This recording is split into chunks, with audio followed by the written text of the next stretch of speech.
All right, let's get with it.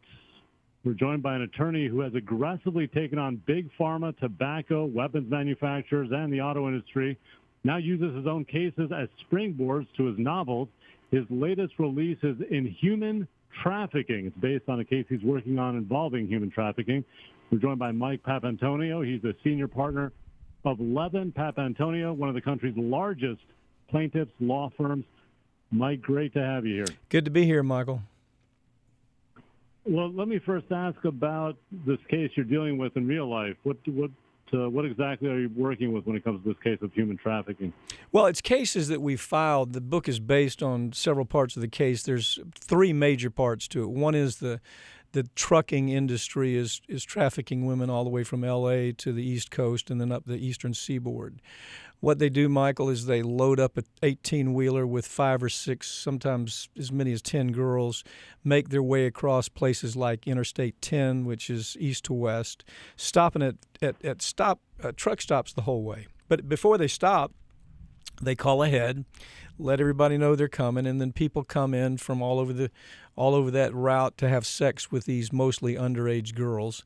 The truck stop, they know what's going on. It's these big, the huge corporate truck stops that have, thousands of truck stops all over the country.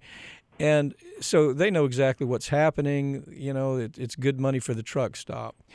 But there's 2 or 3 iterations of what is the really big issue with trafficking right now. People think it's just a one-off kind of deal that some dirtbag just grabs a girl and traffics her. It's not. It's become a corporate industry. It's $42 billion a year industry. And the hotels know about it. They enable it. The finance companies, Wall Street, they know what it's about. They actually have buy equity interest in these companies. So, it's bigger than everybody understands. Unfortunately, we have just an abysmal corporate media that is unable to tell the story or unwilling to tell the story because their advertisers simply won't let them. What about law enforcement? How do you feel law enforcement is dealing with these kinds of cases? Well, law enforcement is kind of in the dark about what happens. Most of the time, these girls who are trafficked sometimes get arrested for one thing or another, and rather than intervening and helping them make their break, they're thrown back into the mix. For example, I just hired an attorney for this law firm who was trafficked at the age of 13. She was trafficked until she was, I think, 16, somewhere in those years. Made her escape, went to UCLA, got her JD, and then got her MBA, and then her JD.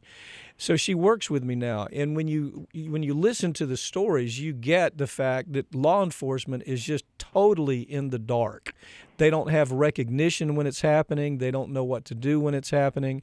They sometimes even make the victim into a bigger victim without ever getting them out of the trafficking mess that they're in. So, yeah, I don't think they do it on purpose, Michael. I just think it's a lack of understanding. They just haven't been educated about what's happening. I'm the attorney Mike Papantonio. The book is Inhuman Trafficking. I'm curious about how the word gets out. You say these girls are being trafficked on these semis. How are people informed that they're there and available to be used? They have codes all along the way. See it's truck stop 32, 6 o'clock, whatever. And people, it's a dialogue. I mean, it's an absolute dialogue that people know about, and they're used to it. And now imagine that you're running the truck stop, and a bunch of guys seem to be surrounding a truck and going in and out of the truck, and something's going on. But the truck stop is making money. You see, it's a big draw for the truck stop. They get fuel there, they buy food there, they spend the night there, and then they have sex there, and the truck moves on to the next truck stop. But look, there's even worse than that. You've got, when I say Wall Street's involved, you got a great example is a company up in Canada that is responsible for most of the child porn that hits the international market. Through the internet. Well, they know who the traffickers are. So they call up and they say, look, we'd really like a scene with a couple of underage girls being raped in a hotel room. Can you do that for us? Well, they do it, and then they send it to that distribution house, and it ends up all over the world. And so we find out now that that distribution house, that Wall Street actually has money invested in that distribution house. So I'm anxious to get in front of that one and take those depositions. And these smug, arrogant, awful people on Wall Street who think they're getting away with it are going to understand that it's going to cost them billions of dollars before it's all over. And are you saying this is mostly happening through the trucking industry then? Well, that's one of them. I mean, no, it's just one of the iterations. The other iteration is the child porn industry that has a real deep connection to to the traffickers. The third major part is what we call recruiter trafficking, and that's where women come in through the Ukraine. I don't know if you've ever been in a restaurant. It's real common. You'll have a restaurant where everybody is Ukraine, or they're some part of that world. Well, what the reason for that is they're H-2B workers, okay?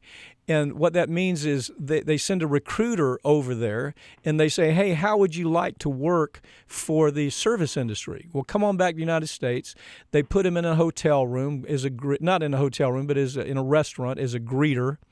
And then within 2 weeks, they move them on to the next place, a strip club, where they're a greeter.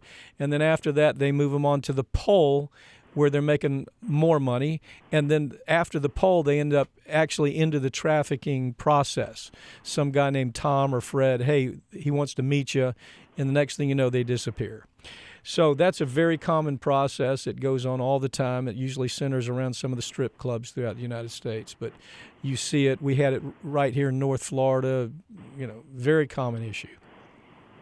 And in general, then, are most of the women affected by these human trafficking situations, are they American or non-American women? It's about an even split, Michael. I mean, you have them girl next door kind of trafficking. Matter of fact, the girl that I told you about, the lawyer that we just hired maybe a year ago, she was upper middle class America. I mean, she's your neighbor. Then you have them that come in from the Ukraine, big numbers, not just the Ukraine, but South America, Mexico, Asia. So it's a kind of an even split. Domestic recruiting is huge. I mean, people next door, runaways, people that come from, broken homes, people who have drug problems. The survival of those people in a traffic situation is about 5 to 7 years, where they either die from, some kind of sexually related disease or drug overdose or suicide, sometimes homicide. And what's the challenge then of pursuing these kinds of cases on your end as an attorney? Well, the challenge is to get America to pay attention to what's going on and understand that just cause, we're a weird culture, Michael. We think somebody's dressed up in an Armani suit, they got a Rolex watch on, they drive a Bentley, that they're not a criminal. Well, those criminals that look like that are all over Wall Street. I mean, you can go every block and find a criminal that looks like that on Wall Street, but we don't treat them like criminals, you see. They have a lot of money, and they don't have a hoodie on. They're not selling marijuana on a street corner. They don't look like what we would classify as a criminal. So as a culture, we let them go, even though we can track the money directly from Wall Street to this pornography industry. We can track it directly to the trucking industry. We let them go because they just don't look like criminals, And you're saying the profit made just from the trafficking alone is enough for them to turn their heads and ignore this problem? Michael, it's huge. It's a $42 billion industry. I mean, that was just last year. It's growing.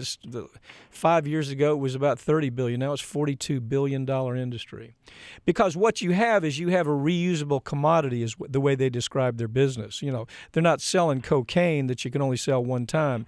They're selling a 14-year-old girl that they can sell for as long as they stay alive, which is typically they live 4 or 5 years. They make it in the trafficked industry. And so that's a reusable commodity, and that's why it's so profitable for them. Attorney Mike Papantonio, the author of the new book, In Human Trafficking. Now, give me a sense of how your novel unfolds. Well, it's the story. Actually, it's a collection of the stories I just gave you. It unfolds with one of our lawyers doing an investigation of the trucking industry that uncovers exactly what I just described to you. There's an interesting character in here, though, that's kind of a twist from the other books. It's a it's a character called a PJ. They're called a pararescue men, and that character is recruited by the law firm as a lawyer. He's come through his service. He's special ops, and he's come on to the law firm, but he doesn't play by the lawyer rules, and I think that makes the book kind of take a couple of interesting turns. You know, he doesn't really play by the law rules. He plays by the rules that he learned as a pararescue man, as a special ops, and so it gets, you know, some of that stuff's these folks are, by the way, trained right down the road from where I live at Tyndall Air Force Base. They are a bunch of bad cats. And so this particular one is actually based on somebody I know that came through the process and ended up going to a law firm. Is there a happy ending then? Or? Oh, you'll like the ending. You'll like the ending. In real life, is there a happy ending? Yeah, in real life, there is no happy ending. In real life, the best I can hope for is that while I'm still kicking, maybe I can make it a little bit better for the folks that are being trafficked. But, you know, it's the most base quality of human nature that they're always going to follow the money. And what we have to do is take as much money away from as we can. We have to make it to where Wall Street's embarrassed when I have them in trial up on a witness stand and I'm showing that their company participated in this process. And maybe the shareholders really get angry and the shareholders say, well, we don't want to be part of that. So that's really where I'm headed with this. You know, I don't know if you know it or not, but we launched the tobacco case right here at this law firm. We launched the opioid case that's going on right now right here at this law firm. So we're used to the big challenges. This one's no different. And in terms of the companies involved, I mean, can you name a few? I can't right now because we're under some orders not to. Is this any different than going after tobacco or big pharma? It's exactly the same process. You're dealing with a bunch of sociopaths. You know, you understand that when you walk in the courtroom, you have to adjust to the fact that you're not dealing with normal people. You're dealing with people that have absolutely sociopathic characteristics. If you had what they call a psychological DSM-4, where you're analyzing on a checklist, is this person a sociopath? You check right down the line almost every box that, yeah, that CEO that's sitting across from me that's all dressed up in his three-piece suit, that person's a sociopath. And so it's the same thing. It's the same thing we saw with tobacco. It's the same thing we saw with opioids. It's the same thing we've seen here. I do want to ask about your time. You're an attorney. I mean, you're actually pursuing these cases. How do you have time to write novels along the way? Well, it's pretty. Here's how it works: as I walk out of the courtroom, I have a new chapter. As I take a deposition, I have a new chapter. As I get a new client, I have a new chapter. So the book kind of writes itself, you know, because I'm actually doing it every day. And the biggest thing is discipline. You have to discipline yourself to say, you can't say I'm going to write that 2 weeks from now. You have to say I've got to start it right now and at least get the bones of that chapter put together right now based on what I just experienced. And the motive, what makes you, I mean, after a hard day of working, what makes you want to sit down and continue working on novels? Well, I think it's important that people understand people don't want to be. They don't want to have social issues shoved down their throat, okay? We learned that in tobacco. People want choices. And the point being, if you educate them and you entertain them while you're educating them, then that goes a long way. In other words, if you read a book and you turn the last page and you say, well, that was entertaining, but I also learned something, then I feel like that's really important here. Because corporate media will not do that. Television won't do that. Newspapers won't do that. Regulators don't even pay attention to it. The U.S. government is totally asleep on this issue. So you have to get the message out some way. And I find this is the best avenue. It's the fourth in a series of books that all involve big cases like this. I mean, it is interesting because we've all heard of the term human trafficking, but it just seems to be something we know is happening out there. We don't know anyone involved personally, but we know it's occurring. Where do you think we are, and looking ahead, where do you see this issue? How do you see it We're dealing 10 years. with We're this 10 issue? years behind where we should be. We've got a Congress that, most days they're just unable to take action. I mean, I don't have a political agenda because I don't have any faith in either party. There's enough years behind us now to know that we have a Congress who's been no help whatsoever. We have law enforcement that wants to help, but they haven't been educated in how to help.